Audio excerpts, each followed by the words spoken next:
everyone. I am recording from my fatherland. This is the upper Rio Grande Valley, which is on the eastern part of Jamaica. And we are located in the Portland Parish in the community, the Jamaican Maroon community of Millbank. And so this is my grandmother's property that you see here. Just do a quick 360. This river that you see behind me is called the Rio Grande River, and it actually splits my grandmother's property. So we have untapped land on this side, and we also have land on this side of the river. And my dad was telling me stories about when he was growing up, because my dad grew up in Millbank, so he grew up in this area, and he was sharing with me they had cows, they had cattle, they had horses, they had goats, chickens, pigs. They had all types of animals that were here, and they also had crayfish. My dad would speak to me about the traditional ways that they would actually hunt for fish here, and they would use a spear. I believe they call it the spear a junga. So a junga is like a spear that they would fashion, and it had like a three-pronged puncturing spear at the edge, and it was connected to a stick that they would tie, and they would use that to dive and to hunt for fish. And so it's just so many rich stories that I have from my father about the culture, about our family. And this land specifically has been in our family's lineage for at least 200 years at least. It's been in our family's lineage. So yes, and my grandmother, who recently passed, she was the last living elder in this community. So hoping and praying that we'll be able to try to clear the land and preserve it, to restore it into a way that would honor my grandmother and make her proud. So right now what we're doing, we're clearing out the family graveyard. We actually have a family graveyard that's closer to the house, so we're clearing that out. And across the river, high up toward the John Crow or Blue Mountains, I'm not sure which mountain this is, our land stretches up to that as well. And I had wanted to take a tour of this side of the land since the last time I was here, I wasn't able to, but the actual path is not cleared. So I don't think I'll be able to tour it on this trip. But yeah, it's raining a little bit right now, which is fine because this is what happens. I don't know if people know, but Millbank is one of the rainiest places on earth. This is like one of the most rainiest places on earth. Keeping in mind, this is part of that UNESCO World Heritage Site for its not only cultural heritage by way of the Jamaican Maroons, but also because of its ecological heritage. There's certain species of animal, of insect, of plant that is only found in this area that isn't found anywhere else in the world. So I find that to be super interesting. Another thing that's very fascinating is that I know we talk about places like Sardinia, Japan. These are all blue zones. So these are zones where historically people commonly live to be of up to 100 years of age. I think this is an untapped area that is or should be labeled as a blue zone because people do commonly live up to over 100 years old here in the upper Rio Grande Valley area. So, and that's a lot of reasons for that. The air quality, the river, again, you get fresh spring water. It's higher up with the quality of food. Again, some of those very region specific herbs and plants and fauna is also very crucial to health, because from what my dad told me, I think like the closest hospital is maybe like 15 to 20 miles away at least. So people had to develop a way of healing themselves, of treating themselves of various medical ailments or maladies. So our ancestors have a long line of factoring and incorporating different types of herbs and plants into their cuisine, being able to have on the ready certain herbs that may help in times of injury, especially during times of war. They were able to know how to easily clean a wound to minimize infection, how to repair broken bones. All of these things, the Jamaican Maroons had specific ethno-medical regimens and ways of healing and nourishing the body. And so look, I don't know if you all saw that. There's like these massive birds that are flying around. I'm not sure if that's a John Crow, but we have like massive birds that are flying over our heads. You see? They're huge. They're not eagles. I think that this is a John Crow, but I have to ask my father when he comes. So yes, I'm gonna stop this video for now, and I'll try to make another one facing this side of the river that's on the property on this side. All right, so I'm having it face the other way here so you can see more of the property. Again, this is the river here, the Rio Grande River, within the Rio Grande Valley. We're in the upper part of the valley. And again, this river has been a life source for our people. You'll find, as an anthropologist, I'll say this really quickly, you'll find in a lot of civilizations were created alongside rivers. So you have ancient Egyptian society that was created by the River Nile. You have the Niger River. You have the Amazon. Again, rivers are considered a life force when it comes to human civilization. And it was no different for those maroon communities that were based in the Americas, and we're here in Jamaica specifically. So that's really cool to know.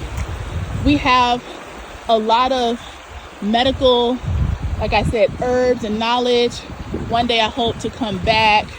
I'm going to be coming back more regularly now to learn more about just the history and the culture and immerse myself there. I have a cousin that is very knowledgeable about the herbs and history, so I hope one day to tour with him on one of his tours, or maybe even request humbly a private tour so he can take the time to show me the different eras of our people's herbal knowledge, because it's so rich.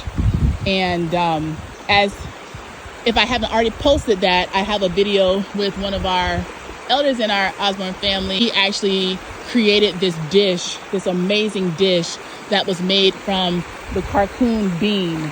And I'll show you all what that carcoon bean looks like.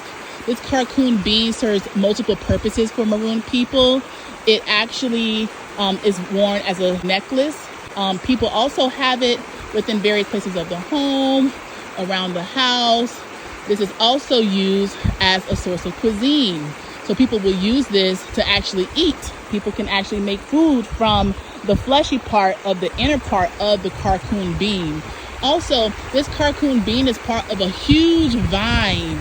So these are pods within a very large vine. And my dad was saying that when they would go within the bush, hunting within the bush or something like that, and they needed water, they didn't have water on hand, like from the river, they're away from the river, they can actually they can use an afana or an afana, which is like a cutlass or a machete. They would use that to cut into the vine, and they could use the water that's stored within that carcoon vine to replenish themselves and to stay hydrated. And so that's what's really cool, because the carcoon is actually, like, the more technical, well, not technical, but non-maroon way is called sea bean. And I'll put maybe the technical name of the bean on the screen.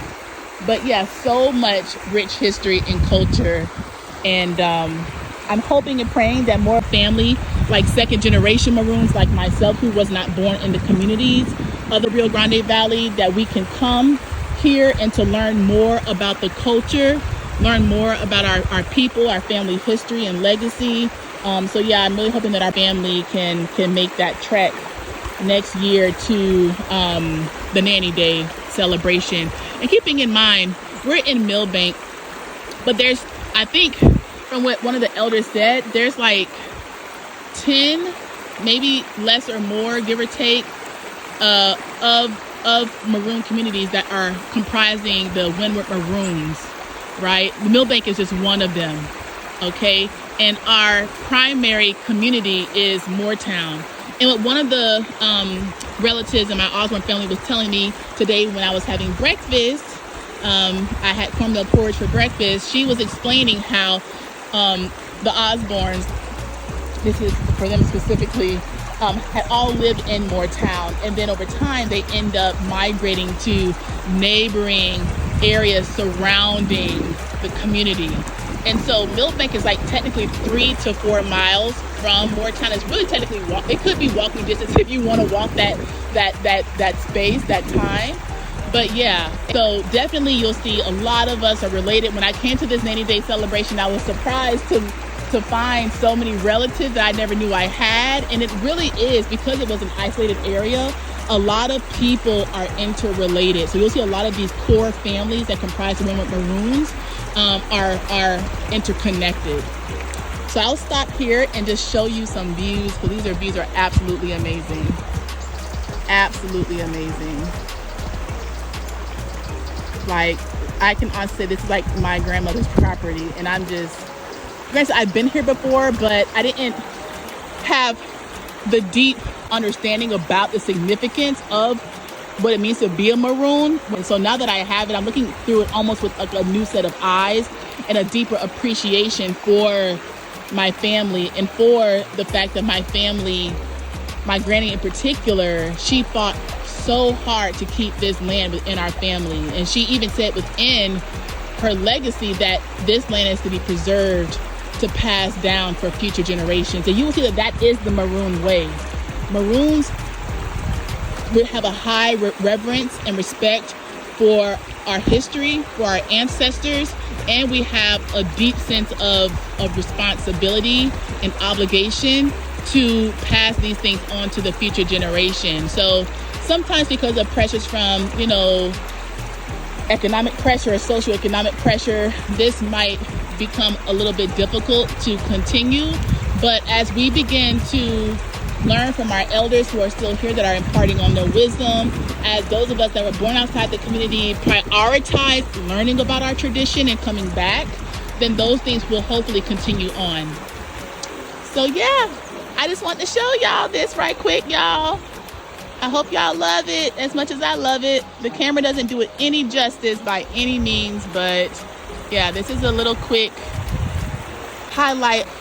Yeah, just reconnecting back to my roots, because I know of my African roots, and I also understand we also as Maroons have indigenous Taino heritage as well, because the first Maroons of this island that practiced maronage on this island were the Taino, were the native people of this land. And so it's just a matter of reconnecting back to these ancestors, my African ancestors, and honoring them by protecting what they fought so hard to obtain.